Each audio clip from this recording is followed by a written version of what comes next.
Hello, good morning. You are watching QTV this morning. I am Ibrahim Abalde. We are back on another edition, and wherever you're watching us from, welcome to this platform. And I have Julde with me. Good morning, Julde. Good morning, Balde. How are you? You all right? I'm okay. Good, good. I'm also fine. Alhamdulillah. You know.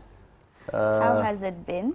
Well, as usual, going up and down, coming to work, doing this morning, going home, producing some programs, you know, doing recording, doing a lot of radio advertising and TV commercials. No, Bobu Sadole. Wow, this week, Mom, I did a lot, mashallah. Bobu Sadole. Yes, our newspaper review guest here is no other than Mr. Malika. Mr. Ka, good morning. Good morning, and thank you very much for inviting me. Yeah, that's a nice place there. Thank you. Yes. All right, on the program, we'll be looking at the African Code today, and from the African Code, we'll be reviewing some of the stories making headlines, and from there, we will be looking at the arrival of the British Royal Navy ship HMS Trent visits the Gambia. So we'll be talking to Second Lieutenant Lamin S. Marong, Media Officer, Gambia Armed Forces. Of course, on the other segment, we'll be taking a look at the SOS handing over of project infrastructure facilities and, you know, other materials. Sajo Toure, project manager, will be here, to take us through this handing over. But without wasting time, Julia, let's take a look at the African proverb. What does it read? Our African proverb this morning reads, tough times do not last, but tough people do. Tough times do not last, but tough people do. Absolutely. Yes. At this juncture, we will engage Mr. Ka, to go first. Tell us what you think. For me, it just means that every night has a day, and endurance is the essence of being tough as a person. Sometimes you are faced with challenges in life and you are tested, but your mental state and your physical state is what will make you go through those challenges or difficult times. So humans are very resilient at times. Without that resilience, we would not have been sitting here considering what the human journey entails. So at the individual level, you have to cultivate the character that can stand certain difficulties, because sometimes you carry responsibilities, whether you are a leader or a family head. You know, if you are not strong mentally or emotionally and you break, then things will fall apart. So therefore, it's important. But situations do change regularly, but human endurance is important for continuity. Yeah. Yeah, absolutely. He could not say it any better. Tough times do not last, but tough people definitely do last. It's all about, we are in this world in the first place to be tested. That's the purpose of coming to this world. So tests, examinations, you know, setbacks, challenges, they are part of us. They are part and parcel of us. So we can't really run away from them. What we ought to do as humans is to overcome them. You know, that is why we were given a mind and a brain to think, and also to react to situations, whether positively or negatively. That depends on the individual. But oftentimes it's good to act positively to situations, no matter how hard it is. You know, sometimes great people explain the journey or the challenges that they've been through, like, oh my God, how were you able to survive it? But it's all through, you know, endurance, perseverance, patience. You know, patience is a virtue. Oftentimes, the most patient person is the most successful, and the most happy people. It's a virtue that you have in you. Sometimes many people are not really patient to actually wait for the storm to pass. They'll be like, okay, they want to walk through the storm, or sometimes that storm takes them along if they are not really patient. So that is why I think it's important. It happens to everyone. Sometimes you'll be like, okay, maybe, you know, it's not really passing. This storm will never pass, but it will eventually pass. And it, you know, if you are mindful, if you take care of the situation in a more mature manner and a more sensible manner, you will come out of the storm very stronger, wiser, and even, you know, ready to conquer future storms. Exactly. Well, I think you've said it, I mean, well. I mean, time heals everything, you know. There are situations that requires time gradually and patience as well, because you need to be patient to be able to wait for that time, you know, like you said. It's important because even when you look at religion, it teaches you to be patient, establish prayer and be patient. It goes together. Always it's telling you to be patient. There are situations that break other people. You know, that is, if you are weak to an extent, it will break you to an extent. Emotionally, you know, at some point you lose yourself in the situation. So I think one needs to be very strong, and you realize every situation will pass. Good times will pass, bad times will pass. There are times that you sit and you reflect what happened behind few years back or many years back, and you'll be like, oh, these were good olden days, you understand? But they've passed, you know, so now we are here today. So we don't know what is coming tomorrow. So it's better, I mean, to be patient. We've seen people who were patient here previously, and today they are reaping, I mean, you know, that patient, you understand? Yes, giving up is never an option. If you fall down, don't stay on the ground or on the floor. Dust yourself and get up. That's what we mean. By doing that, you restarted, and then you learn from the mistakes. And you were saying about endurance and the mental ability to have that fortitude to be able to stand. It's difficult. Life can be challenging. Situations can be challenging. And mentally, humans are just emotional. We can have breakdowns. But that is where the resilience comes in order to, you know, take the leadership, the guide, to go across, you know, oceans and mountains. Humans have conquered nature because of that. There was a time in history when you would be scared to cross the oceans or mountains because we were not aware or know. It was because of human endurance. We went through all these different stages of our development, slavery and all these things. We came through it because of the endurance that the humans have, that ability, that capacity to deal with hardship and overcome it is what defines us. Yes. Exactly. So it's all about patience and time. No matter what you're going through, know that, I mean, one day it will come to pass and it will be history. You will talk about it. I mean, at some point there are situations in your life whereby, I mean, anything that you lay your hands onto would be a difficult one. But there will also be a time whereby, I mean, you don't even lay your hands. You are about to lay and it opens up for you. So that's life. That's how it is. So viewers will take a short break. After the break, then we will delve into, you know, other issues. We'll be right back. And the way we use it has evolved drastically over the years. With the advent of 5G internet, we are entering a new era of technological innovation that promises to transform the way we live, work, and play. 5G internet is capable of providing data speeds up to 100 times faster than 4G, making it the ideal solution for streaming high-quality videos, playing online games, and downloading large files on the go. 5G internet is already transforming cities across the globe, powering smart cities, self-driving cars, and virtual reality experiences that were once thought impossible. 5G internet is also paving the way for Internet of Things, allowing for seamless connectivity between devices and the creation of a truly connected world. For the first time in the Gambia, QCell is bringing tomorrow's technology to you today with the launch of QCell 5G Internet. Get ready to experience the out-of-this-world wonders of QCell's 5G Internet. For more information, call 111. QCell. We innovate, others follow. The future is now with QCell's 5G network. Experience speeds like never before with our new 5G Rocket Fixed Internet plan. Get speeds from 10 Mbps to 100 Mbps. Your 5G-enabled devices. Walk into QCell headquarters to get one of our 5G routers and experience the true feeling of 5G. Only with QCell. QCell brings you the future. Tech, innovation, incredible speed. The future is now. For more information, call our customer care on 111.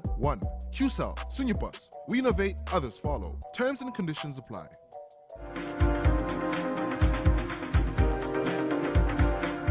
We're back, and this is QTV This Morning. I am Ibrahim Abalde, and if you're just tuning in, we've already dealt with the African code, and most people said it's their favorite part, I mean, of this show, because they got to learn a lot from different, you know, people and different way of thinking, because this is what it does. I mean, it tells you how people think. Yeah. Maybe the way I think, the way I see things, sometimes I can look at it and say it's 6, while it's 9, you understand? But to me, it's 6. Yeah, so, I mean... 6 with you, anyway. Exactly. So, it's important, Mr. Ka, for us to talk about the things that are happening currently in our sub-region, that's, you know, West Africa. I mean, these coup, counter-coup, you know, ECOWAS, I mean, sending messages to coup leaders, and of course, you know, some of them threatening to retaliate. So, I think it's important for us to discuss this because this is our problem. What affects Niger affects us. What affects Mali affects Gambia or Senegal. First of all, can you tell us how did you, I mean, what is your own take from all these coups and counter-coups?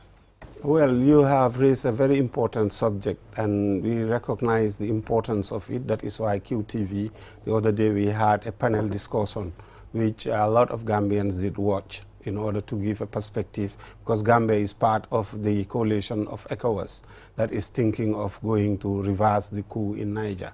The implications are immense.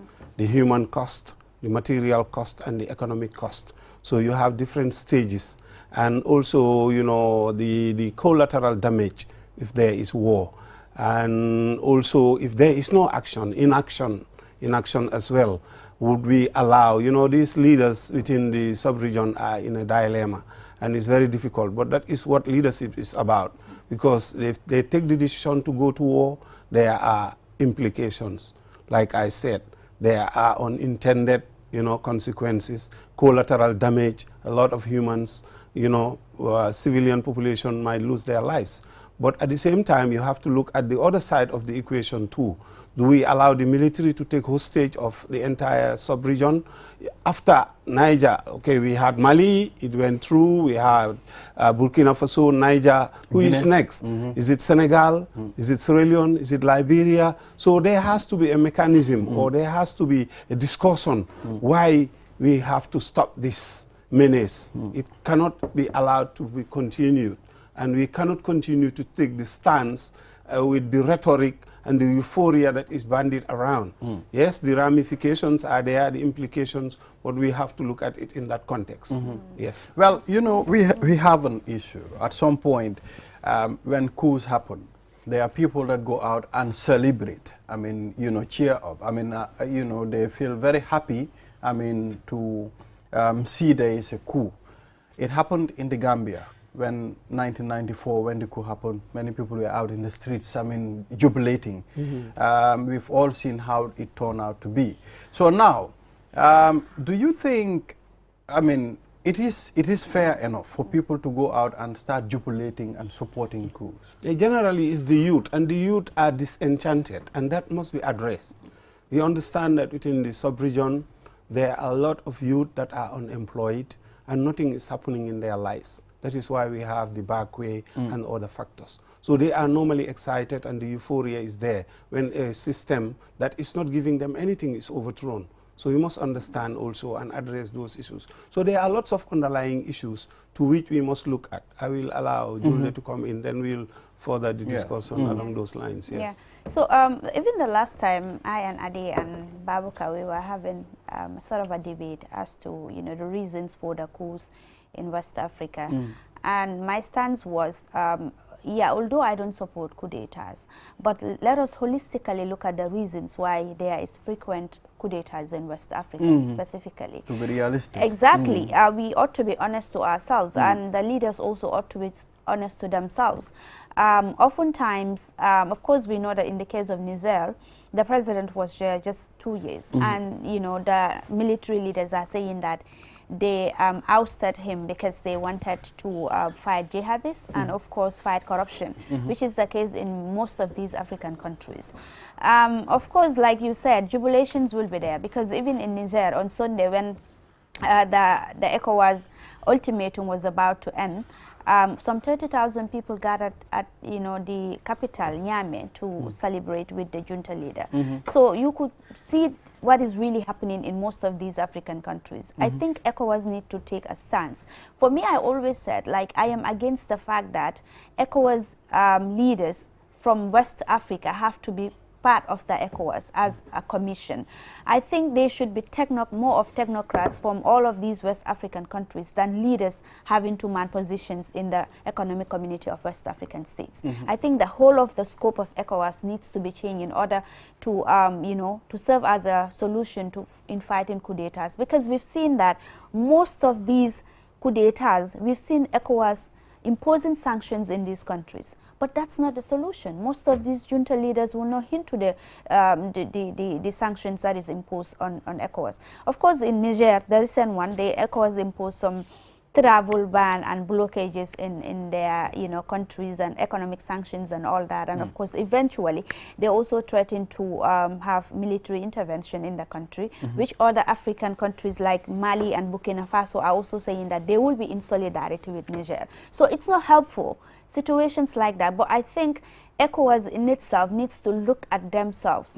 I mean, if you want to be authority, if you want to be heard, if you want to be listened to, you have to be really an independent body. But most of these junta leaders, what they're saying, that they're seeing as ECOWAS as a bunch of friends who are gathered together and who are there to defend themselves. If, for instance, Gambia, they are a friend to Senegal, Macky Sall, if something happens in the Gambia here, God forbid, of course Macky Sall will defend his friend, that is Adama Barrow. So, I mean, other people will see it in a different perspective. So I think, yeah, Mr. Ka, I think... Yeah, it's the lack of sincerity from the military junta that I am worried about. They may have sometimes genuine reasons, like the case is in Guinea, where, Condé wanted to extend by default, his mandate or continuity of his regime, and they intervened, which everybody said, okay. But the thing is, once they do that, rather than going back to the barracks and allow power to reverse back to the people, they squat on the power. They stay there and continue, perpetuate themselves. At some point, they metamorphose, they change themselves from what they are to become civilians. So this is the insincerity of what they call for in terms of, like, the perpetuity of these regimes is the raison d'etre as to why they intervene. And they, so if you come after, like, the case was in Sierra Leone, Madabio gave back power, and in Mali at some point, those situations you can say, okay, sometimes it is necessary, maybe the military can intervene where there is subjugation and lack of the exercise of people's rights and that, but then don't take the power and sit on it. That is not sincere. And we cannot allow a domino effect of the military just stepping in. Once they constitute the majority in the sub-region, all the other regions will fall down because they would have tested, tried it, and see that it succeeds and it works. Yes. And it's not healthy for our My democracy. problem is not, I mean, I know the coups are very serious and we shouldn't entertain it. Yeah, but my problem is, I mean, it's becoming normal now. I mean, it's becoming normal. People are, I've even discussed with people and I've heard, okay, now, okay, Guinea, Burkina, they have to now, this country, it's the country that is next. People talk that way. It's the anti-colonial sentiment that is being, and that is understood, especially within the Francophone regions. You will understand that most of them have a history because of the direct rule that the French imposed on their former colonies. And they feel that that strangle is still there. They still control like a marionette, controlling a willing, like somebody controlling a willing marionette and dancing to their tunes. This is the perception, and that ought to be changed. So that anti-colonial sentiment is what is driving the euphoria amongst the youth, and lack of employment and lack of many other facilities or potentials or abilities or opportunity for the youth. And these have galvanized all the forces within the sub-region. So there is a lot of work that the ECOWAS and the African leaders need to do to redress that. First, they have to address the needs and aspirations of the young people. At the same time, also stop interfering with the constitutions of their nations by trying to change it and extend their stay in power. That also is another which form is another of coup d'etat, exactly. which is being argued now. It is in the forefront, and it's quite legitimate. So these are the things that ought to be addressed, but by the same token also the militarization of the sub-region ought to stop. And the price can be pretty, it can be very expensive, but it ought to be looked at how it is done. I'm not saying that there has to be, because war is very expensive. That's what I even want to say. I mean, Mr. Ka, at the end of the time, who's going to pay for this? Who's going to carry the burden? That's the big question. I know the Americans and the Europeans are very, very interested in what is happening in the sub-region because of the involvement of Wagner. And the AU and other institutions that are African ought to address the presence of the Wagner group in the geopolitical setting of West Africa.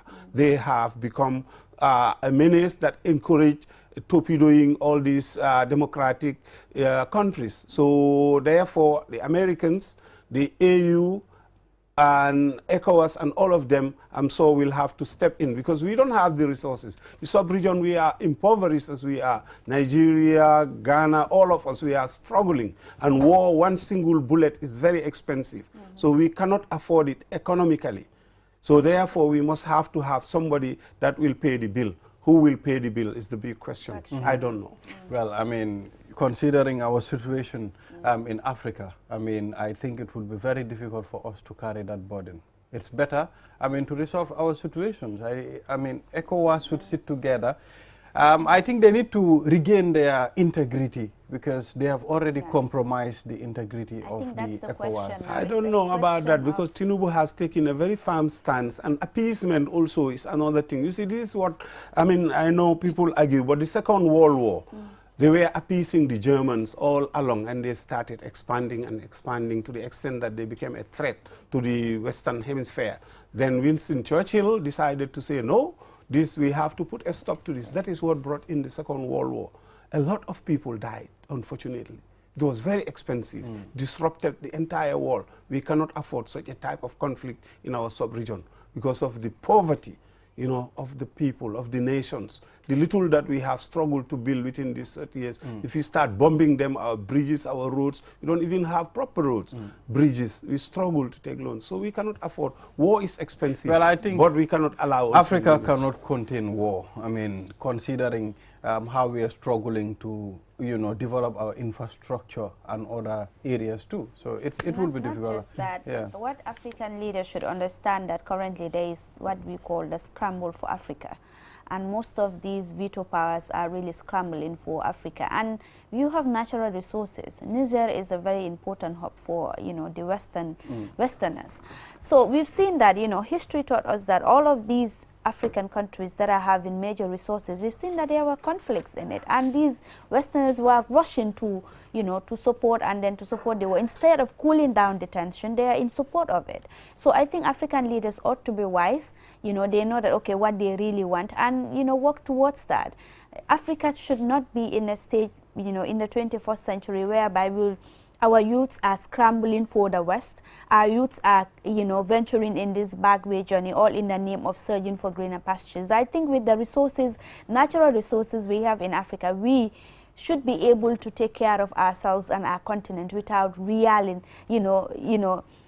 depending solely on the Westerners. I think that should be the concept now. That should be the shift. I mean, the African Continental Free Trade Area has been here and has been talked about for far too long, and it could not be, you know, realized because of all these coups and all these instabilities that are happening in the sub-region. And of course, we have the money also, the eco also could not also materialize because of all these things. Well, so I mean, war has a big effect. I mean, the currency depreciates, you know, you have inflation is on the rise, you have, you know, poverty will be on the rise. So all of these things will affect eventually the United States of Africa that we are really... What this conflict have started is a conversation. Yeah. And a very deep conversation for that matter. And it's a generational conversation. The youth and the people, the elderly of Africa, we have to have this conversation to address some fundamental defects within the way that we operate. Without this conversation, we will not be able to have answers. And we need leadership When we say leadership, we don't say one particular individual. We mean leadership where we can have the people that will protect and develop our resources, like you said. Resources are just potentials. If they're sitting there and not exploited, we say Africa, we have the potential. It's very youthful, the population. So therefore, how do we translate that into something productive that will benefit? That's the problem we have, how to do it. I mean, you know, I think we've been struggling on how to carry out, I mean, how to use the resources that we have, you know. So we need to sit, like you said, it's a matter of discussion, Mr. Carr, I mean, to come into an agreement. I'm told time is already, you know, up, Mr. Carr. Thank you for coming on the platform to review some of these stories with us.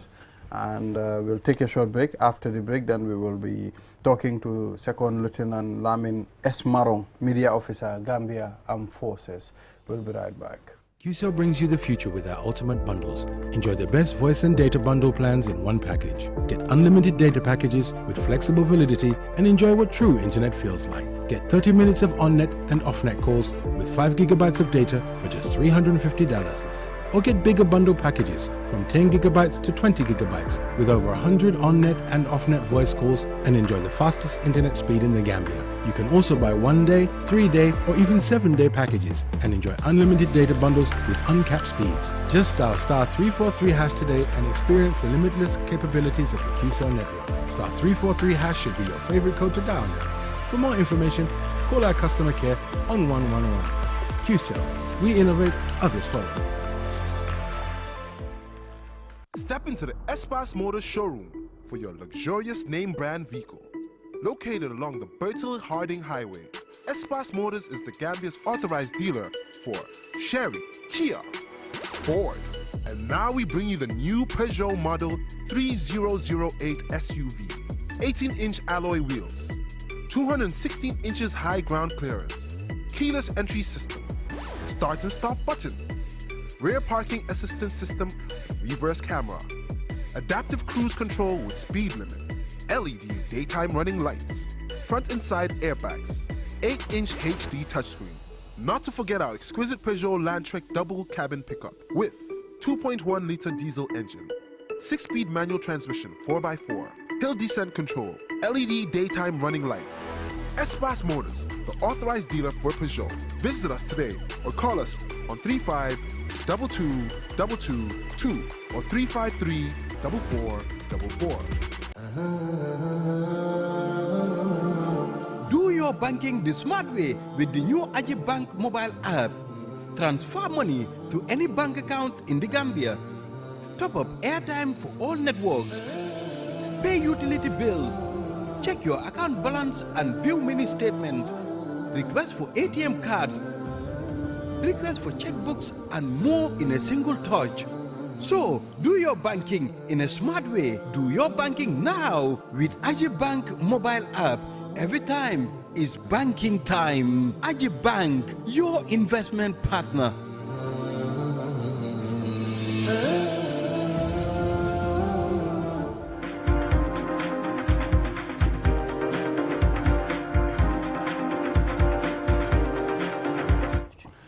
Welcome back. You are watching QTV This Morning. I am Ibrahim Abalde. And now we go to our next segment. We'll be talking to Second Lieutenant Lamin S. Marong, Media Officer of the Gambia Armed Forces. And we'll be discussing the British Royal Navy ship that visits the Gambia. You know, it's important for us to discuss this. We've seen a mighty ship, you know, one of its it's mighty and beautiful. So on this note, we'll be talking to Lieutenant Marong. You're welcome on the program, sir. Thank you. It's good to have you here. Thanks for having me too. Yes. So first of all, let's start with the coming of the British Royal Navy ship HMS Trent to the Gambia. Take us through why the trip to the Gambia? Thank you. Good morning, viewers. Like you rightly said, I am Lamin S. Marong, Second Lieutenant Lamin S. Marong, Media of the Gambia Armed Forces. During the weekend on Sunday exactly, the British HMS Trent docked at the jetty in Banjul, at the ports in Banjul. The ship is named after River Trent, and is on a 3-month deployment in the West African region. Its first port of call is the Gambia. So while in the Gambia, it will be on other activities, as the visit is not just to come and visit and go. Such visits are accompanied with joint exercises conducted with the Gambia Armed Forces, particularly the Navy, since the ship belongs to the British Royal Navy. The ship, like you said, is a mighty one and designed for multiple purposes. It is designed for counter-piracy, counter-terrorism, delivering humanitarian aids. It is also a defense diplomacy for the British Royal Navy.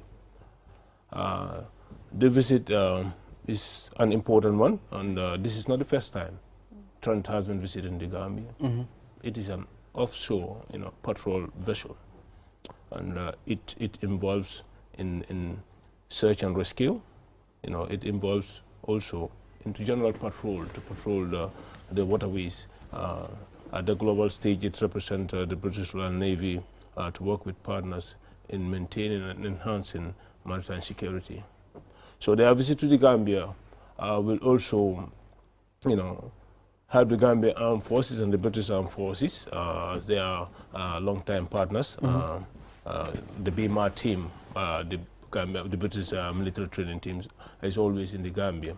And this is one of, I'd call it the visits that also the Gambia Armed Forces and the British Armed Forces conduct joint exercises. And in those exercises, we learn from each other new techniques, new ideas, and the way we maintain our waterways. So the visit is important, as they will conduct joint exercises with the Gambia Navy. And in those exercises, the Gambia Navy, constitutionally is mandated to police our waters. Illegal fishing, piracy, terrorism, whatever that happens on sea, these are backway migrants will take the backway. So the Navy is responsible for those kind of duties, and such joint exercises where new techniques will be learned, where ideas will be shared, will help us in our current activities in policing our maritime areas. All right, interesting, Julie. I think Yeah, I think he made some points there. absolutely. So aside, how long will they be in the Gambia here? And of course, you mentioned that Gambia is the first port of call, but of course they will be going to other African countries. So how long will they be here? It's going to be a big, long visit, which will be marked by a series of exercises. Like I said, the last time they came, the Marine Commandos, 42 Marine Commandos, on board had 42 Marine Commandos. 42 Marine Commandos is a name of a unit. It's not that it's just 42, but the name of a unit name has 42 Marine Commandos, Royal Marine Commandos. They have been here, and they have joint exercise with the personnel of the Gambia Armed Forces, where we also train the potential commandos. And their last visit, they held an joint exercise with the Gambian selected commandos, and there'll be follow-ups on those exercises that were conducted, and other capacity building trainings jointly will be conducted again.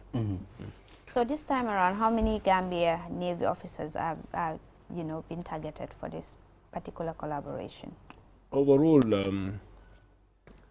specifically, most of the times when these things happen, it's not like there are a number of people, because when it happens, it's left to the prerogative of the Navy to say if it is going to be on-board training, like on the ship itself, depending on the capacity of the ship.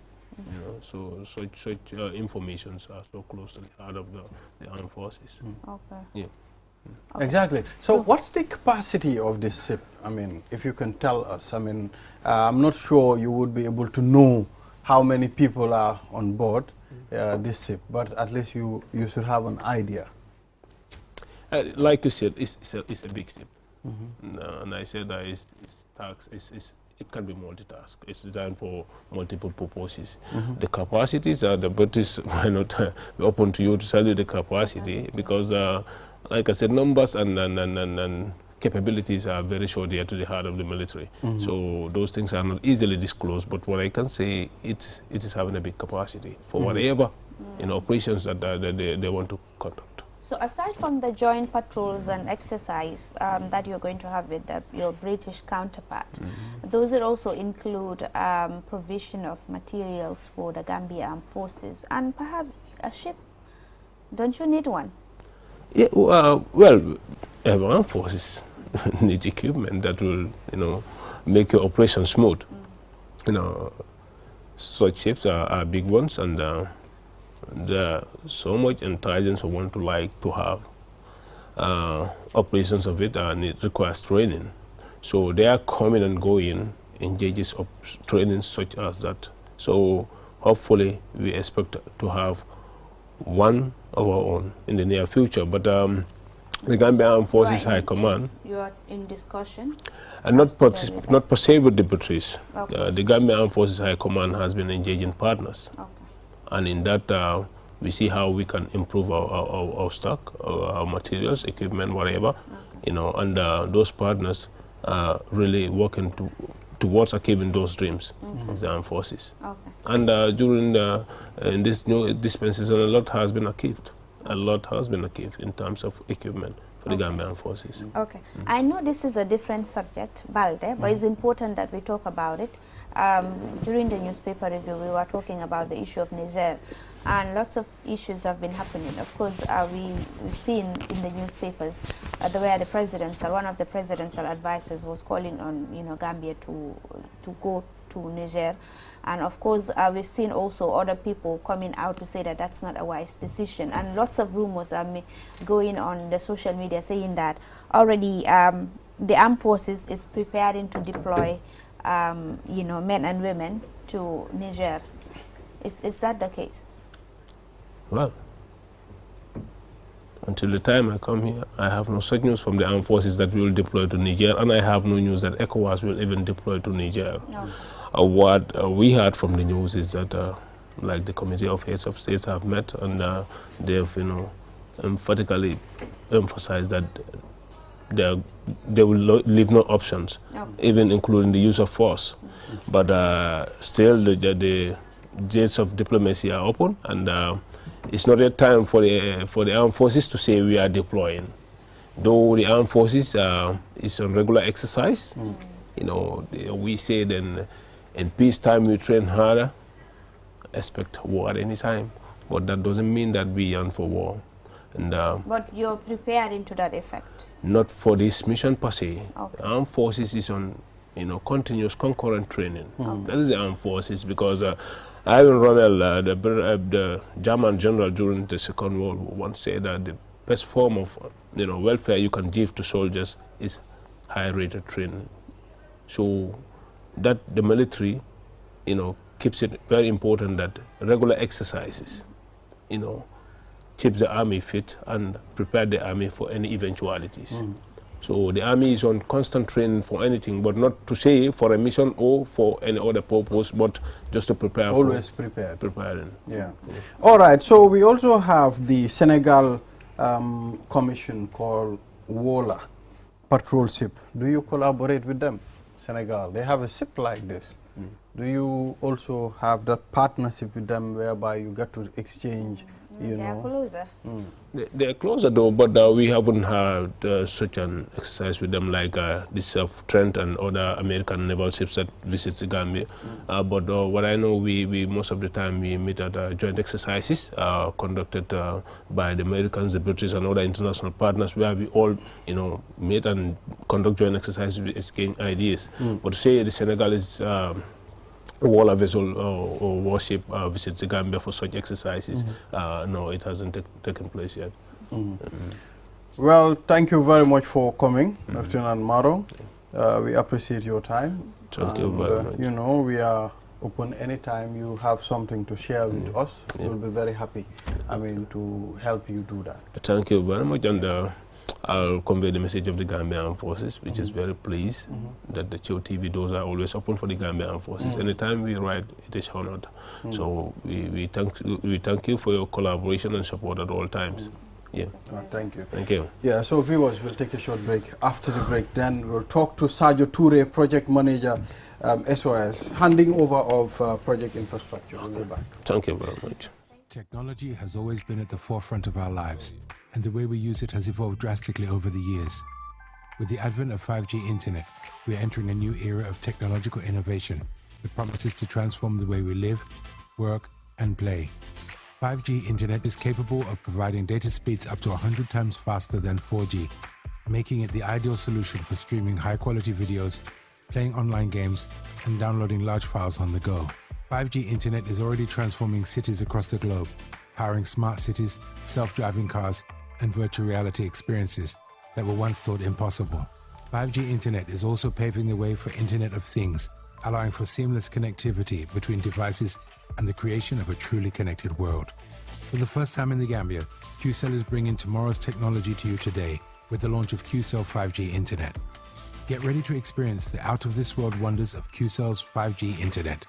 For more information, call 111. QCell. We innovate, others follow. The future is now. With QCell's 5G network, experience speeds like never before with our new 5G Rocket Fix Internet plan. Get speeds from 10 Mbps to 100 Mbps. Your 5G-enabled devices. Walk into QCell headquarters to get one of our 5G routers and experience the true feeling of 5G. Only with QCell. QCell brings you the future. Tech, innovation, incredible speed. The future is now. For more information, call our customer care on 111. QCell, Sunyabus. We innovate, others follow. Terms and conditions apply.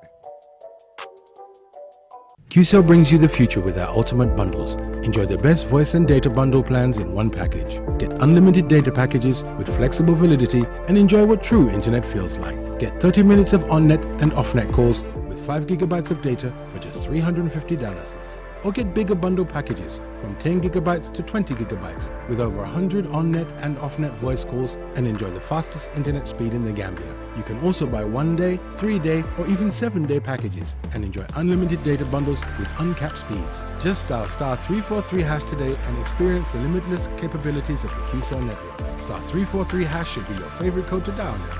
For more information, call our customer care on 111. QCell. We innovate, others follow.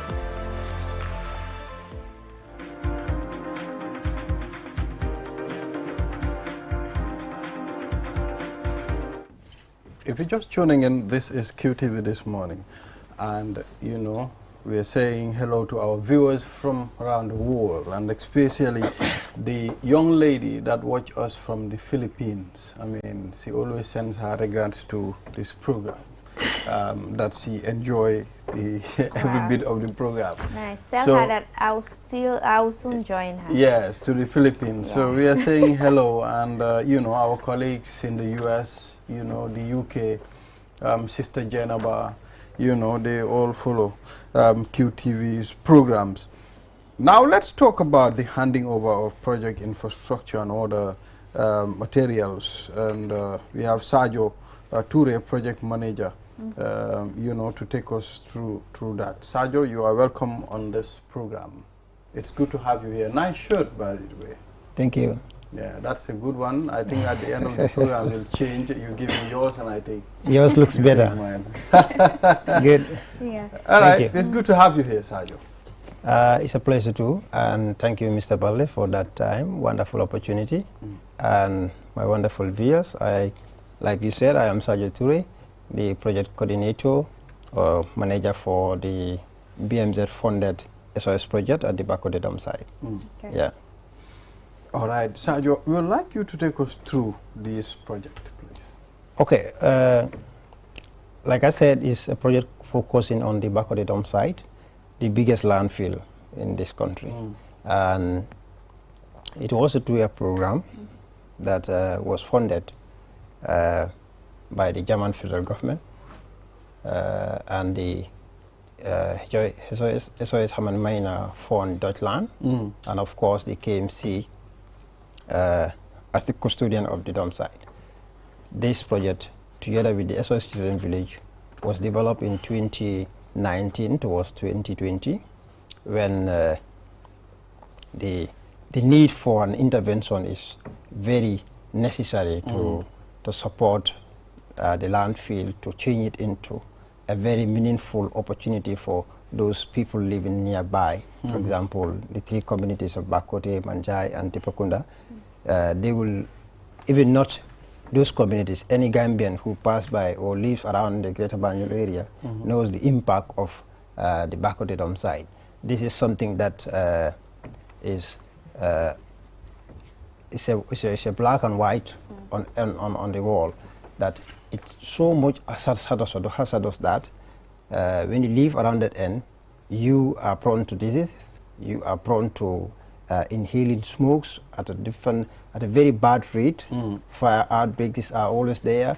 You have children loitering at the place. So when these things are realized through a feasibility study, the SOS Children Villages deem it necessary to see what they can do as an NGO, to see what is possible, to collaborate with the KMC to harness a very concrete solution to this problem. That's what triggers this project. So having done few consultation, the KMC was bold enough through their intervention. They came up with the strategy to first start with defense. Thereby, we have a very good opportunity to now come in and say, yes, this is possible, because we have seen hopes. We have seen a visionary approach, leadership approach towards solving the problem that we are yearning to solve. So we were enticed to go in for it and see what we can do. So then we knock on doors like the German federal government and also the HDFD. HDFD is the main SOS body in Germany. It's also another international organization. So this is what comes together. It's a tripartite funding project. The KMC have 10%. The HDFD has the SOS Children Village have 15% contribution, and the BMZ funded the 90% or 75% of the fund. So this is how it comes. So for 2 years we've been going up and down with it, and definitely there were challenges along the way, but we have one target, that is to reduce child right violation at the Bakote dump site. Because when you look around that place, around 2018 or beyond, you will realize that children are always loitering at that place, either to scavenge or to do whatsoever activity they may like to do there. But thanks to the intervention today, at average, there is no children at that dump site loitering, because it is fully enclosed, fenced, and well controlled. So this project have definitely, I think it's impactful. Okay. Yeah. So one of the objectives of the project is to improve the economic situation of families in the vicinity. Yes. Like you mentioned, and it's a $55 million project. So how many people have benefited from this project so far? Okay, I think the 55 million is a new project, it's a scale up. Okay. The real tune for the project was $42 million. Okay. And this have a target of 200 families or households. These are caregivers that we targeted, because SOS Children Village is out there to support children at risk of losing parental care or those who already lost it. These are the targets for SOS. So wherever these kids are, we are interested to go there. So Bakote, Manjai, and Tipakunda is not an exception. So we are there to support them. This is how it goes. The target families have this opportunity to be supported with their desired business or any activity they want to do to scale up their economic activities. This is at their choice. At their liberty, they will decide through a business development plan, because we have a business development officer who will support them. This is what you come up with as a family. This is what I want you to support me with, and we'll allocate it to you. This is how it is done. And 200 of them benefited from this opportunity. And we can see, at average, 80% of them are all still actively into their business, and they have found a lot. Yeah. So we've seen lots of scavengers Yes. at the dump site. Yeah. So do you have any initiative for this dump site, like maybe establishing a factory where they will recycle these materials. And because of recent, we've seen young people, you know, more involved into recycling.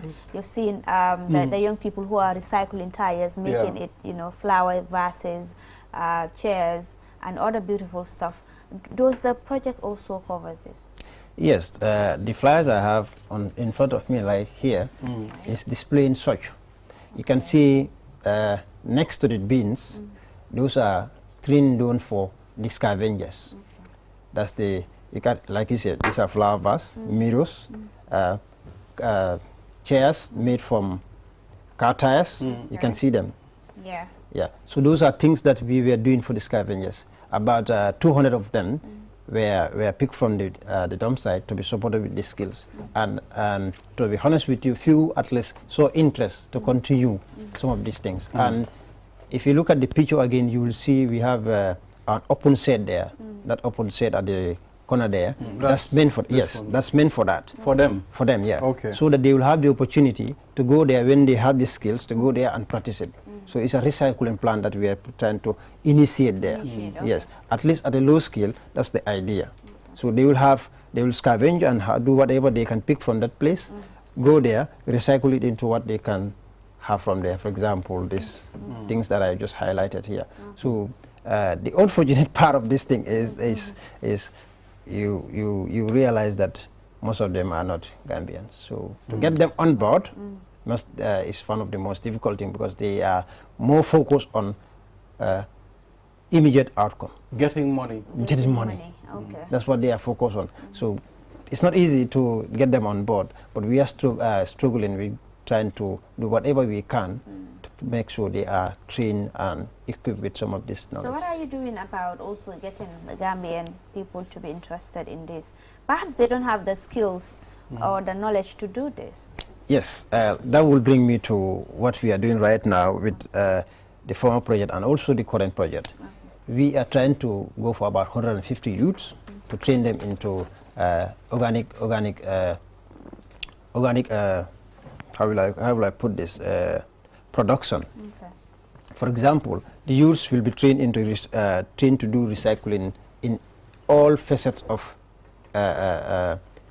waste. For example, plastic, metal, domestic, you name them. So these are things that we want to encourage our youths to start doing. So if they are trained, now they have the opportunity to be supported by the project, either with toolkits or startup capital. It's by choice. So 150 in the Greater Banjul area, and Bakote, Manjai, and Debakunda in particular, will benefit from this training. And like you said, the training part of it, we're speaking on something is by choice. Some of them, yes, they will go there, but it's not going to be like, they don't fancy the thing. So we're speaking is by choice. You go there, pick it. When we meet there, we meet you there, we will pick you to give you this idea. But those people living nearby are the people we are targeting, because we believe that most of them are coming from those neighborhoods. So if those youths are supported with this required skill, they may not necessarily need to go to the dump site to do waste picking, because waste should not be at the dump site in the first place. Waste should be definitely controlled at home. If you promote waste segregation, like we put those bins there, if you control it, if you put waste segregation as planned, you have many types of waste. You have plastic, you have metal, you have organic. The organic part should not be a waste. It should be definitely recycled. For example, we have home gardens. You have organic waste. Just turn it into compost. These are some of the things we are instilling into them to start for themselves now. So if they are able to turn those organic waste into manure for themselves, they can do gardening without buying any fertilizer, and it will be useful for them. The metal, we want them to go for, have this belief that waste is wealth. Waste is wealth. Waste can earn a lot for people. Because if those metals, you can see ferra is everywhere now.